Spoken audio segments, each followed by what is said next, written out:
Another question, I really liked this question. It was, how do you have fun when you are so disciplined? And I want to tell you a story about how I used to not be really fun and not really have the ability to be fun or to have fun. And it was a couple of years ago now, I hired a coach. And this was a coach who was supposed to help me get in touch with my feminine side.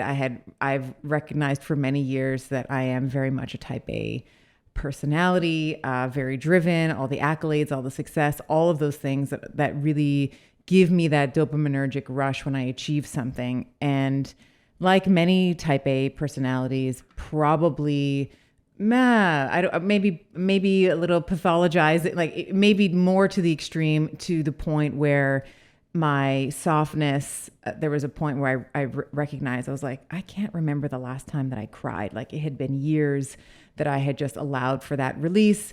And I had always felt sort of on edge and guarded. So I hired this coach. God bless this woman. Let me just say.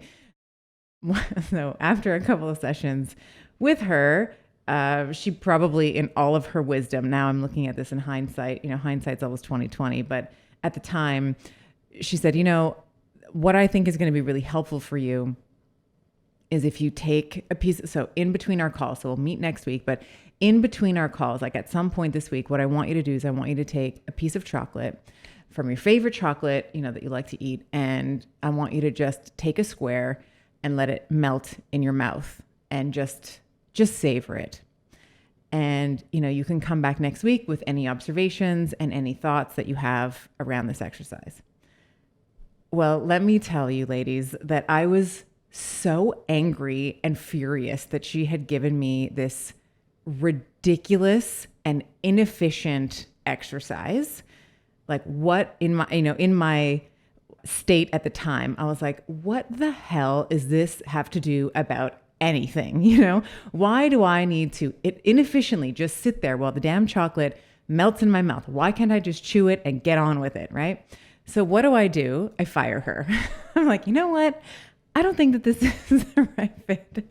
This is why I say, Lord bless this woman for putting up with my crap, because, later on, of course, only to realize that it's her, in her brilliance, she's given me a very easy exercise to demonstrate why it's important to slow down, how to be present, how to attune into your senses. And meanwhile, I'm giving myself a lobotomy with how hard I'm rolling my eyes at her. I'm thinking, what the hell am I paying for? This is such a stupid exercise. Why am I going to, I'm paying you so that I can go and get chocolate and eat a chocolate square slowly, get out of here.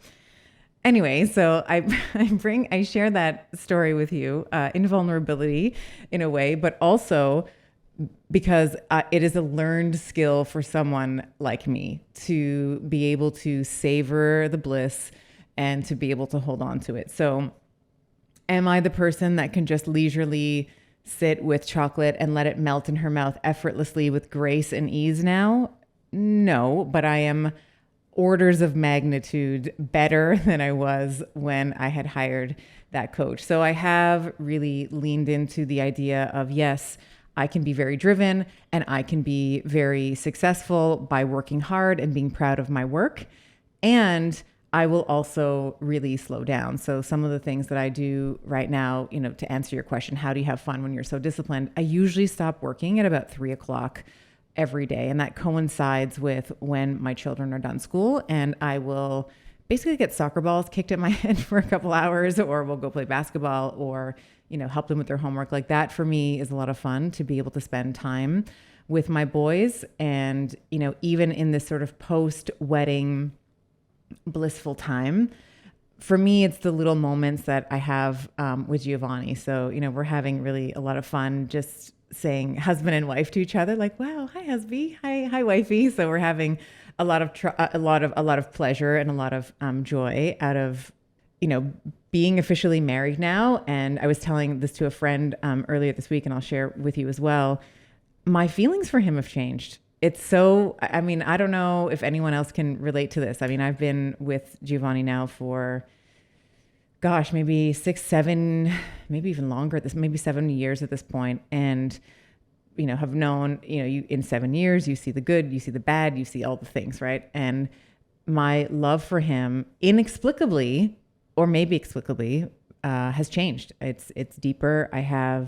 In some ways, I feel more committed to him than I ever have. And there's something about writing your own vows, saying it in front of people that you love, having a communal ceremony in a way, and having people witness that feels really good. So I have fun kind of every day. I like to think that it's open mic night all the time, and in my head, I'm hilarious. So I do try to have fun. It doesn't always work, but I do try to have fun and also be disciplined. So I think that kind of the bottom line, at least for me, is that you can be many things at once. So you can be a fun person and you can be disciplined. You can be a mother and you can be sexy. You can be confident and sometimes not feel sure of yourself. Like there's a continuum for everything. And then it's just really a matter of oscillating along that spectrum regularly. So that's maybe how I would answer it. Maybe there's a little bit of philosophy in there or life lessons, but I hope that it inspires you to figure out how you can maybe be more fun or take more pleasure in your life, in a life that's probably very disciplined anyway.